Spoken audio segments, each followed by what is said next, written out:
নামাজের শেষ বৈঠকে এই ছোট্ট দোয়াটা না পড়া পর্যন্ত আপনি কখনো সালাম ফিরাবেন না।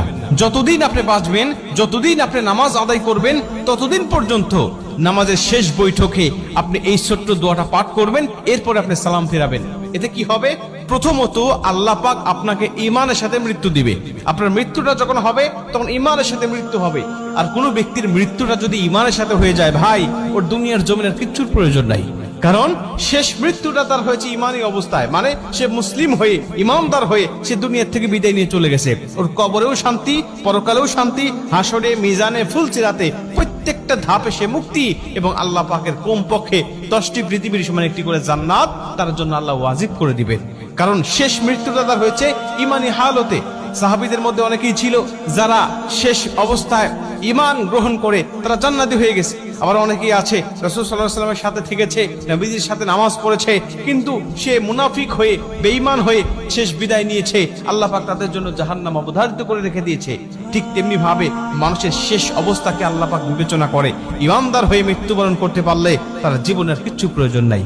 এজন্য আল্লাহর কাছে এই দোয়াটা করতে পারলে আপনি ঈমানদার হয়ে দুনিয়া থেকে বিদায় নেবেন। 2 নম্বরের দোয়াটা পাঠ করলে আপনার কবরে আযাব আল্লাহ ক্ষমা করে দিবে। আপনার কবরে আযাব হবে না, কবরের মধ্যে কোনো ফিতনা হবে না। নবীজি বলেন, যে ব্যক্তি কবরের আযাব থেকে মুক্তি পেয়ে গেল, সব ধাপ থেকে সে মুক্তি পেয়ে গেল। কারণ কবর হলো প্রথম ঘাঁটি।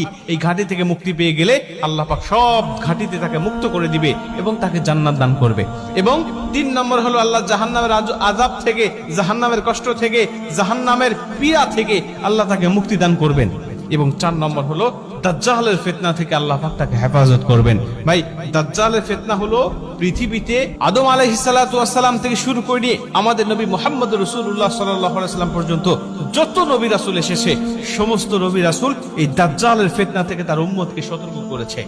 সমস্ত নবী রাসূল তার উম্মতকে বলেছে, দাজ্জালের ফিতনা নামক একটা ফিতনা দুনিয়ার জমিনে আসবে। এত বড় ফিতনা দুনিয়ার জমিনে আর কখনো মানুষ দেখতে পাবে না। এত বড় ফিতনা মানুষগুলোকে বেঈমান বানিয়ে ফেলবে মুহূর্তের মধ্যেই। আল্লাহ তাকে কিছু অলৌকিক ক্ষমতা দিবেন, আল্লাহ পাক তাকে কিছু অলৌকিক ক্ষমতা দিবেন ঈমানদারদেরকে যাচাই করার জন্য। তখন এই দাজ্জাল এসে দুনিয়ার জমিনে তার অনুসারী আর অনুগামী করবেন মানুষগুলোকে।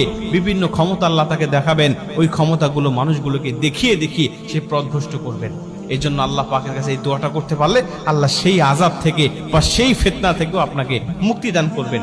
দোয়াটা ছোট্ট দোয়া আমি আপনাদেরকে বলি, সেটা হলো আল্লাহুম্মা ইন্নী আউযু বিকা মিন আযাবিল কবর, আল্লাহুম্মা ইন্নী আউযু বিকা মিন আযাবি জাহান্নাম, আল্লাহুম্মা ইন্নী আউযু বিকা মিনাল মাহইয়া ওয়া মামাত, আল্লাহুম্মা ইন্নী আউযু বিকা মিন ফিতনাতি মাসিহিদ দাজ্জাল। আপনি এই দোয়াটা পাঠ করবেন, এরপরে আপনি সালাম ফিরাবেন। এইটা যদি আপনি কন্টিনিউ করতে পারেন